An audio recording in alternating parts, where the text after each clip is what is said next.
Custom અધિકારીઓએ smuggling કરતા Delhi airport પરથી 4 પેસેન્જર્સને પકડી પાડ્યા છે. આ લોકો આઈફોન 16 પ્રો મેક્સ ની તસ્કરી કરી રહ્યા હોવાનો આરોપ એમના ઉપર લગાવાઈ રહ્યો છે. આ પેસેન્જર્સ કથિત રીતે વિદેશથી નવા લોન્ચ થયેલા આઈફોન 16 પ્રો મેક્સ ના 12 મોડેલ પોતાની સાથે લઈને આવી રહ્યા હતા, એ પણ ગેરકાયદેસર રીતે. આ ઘટના 1 ઓક્ટોબરની છે, જ્યારે પેસેન્જર્સ દુબઈથી ઇન્ડિગોની ફ્લાઇટ 6E1464 માં ઇન્દિરા ગાંધી ઇન્ટરનેશનલ એરપોર્ટ ઉપર પહોંચી ગયા હતા.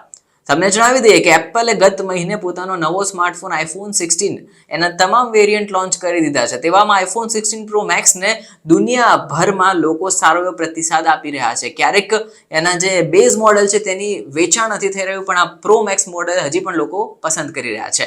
દિલ્હી એરપોર્ટ પર તાજેતરના દિવસોમાં જ હાઈ એન્ડ સ્માર્ટફોનની બીજી વાર તસ્કરીની ઘટના સામે આવી છે. કસ્ટમ અધિકારીઓએ દિલ્હી ઇન્ટરનેશનલ એરપોર્ટ ઉપર 1 ઓક્ટોબરે જ એક મહિલા યાત્રીની વેનિટી બેગની અંદર છુપાયેલા 26 આઈફોન 16 પ્રો મેક્સ જપ્ત કર્યા હતા. અને પછી આ બીજો એવો કિસ્સો સામે આવ્યો છે, કારણ કે આઈફોન 16 પ્રો મેક્સની કિંમતો ભારત કરતા બીજા દેશોમાં તમે જાઓ તો 50 થી 40,000 કે 30,000 સુધીનો ફરક પડે છે. એના કારણે આ વધ્યું છે.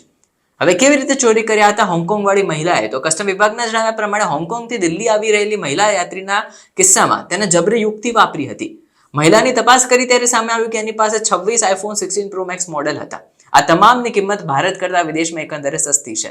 કોઈને શંકા ન જાય એના માટે તેને ટીશ્યુ પેપરમાં એને રેપ કરી દીધા અને ટીશ્યુ પેપરની વચ્ચે મૂકી દીધા, એટલે કે લોકોને લાગે આ ટીશ્યુ છે, બટ એ 16 ટીશ્યુની અંદર આઈફોન હતા.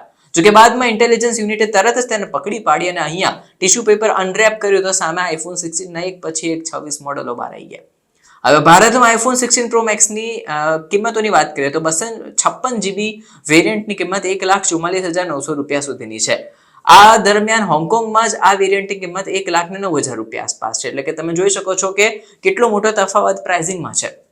દુબઈમાં આ વેરિયન્ટની વાત કરીએ તો 1,16,575 નો જ છે. એટલે કે દુબઈથી પણ અહીંયાની પ્રાઇસિંગમાં આસમાન જમીનનો ફરક છે. એટલે કે આ બંને દેશોમાં ભારતના મુકાબલે આઈફોન 16 ની કિંમતોમાં 30 થી 35,000 સુધીનો ડિફરન્સ છે.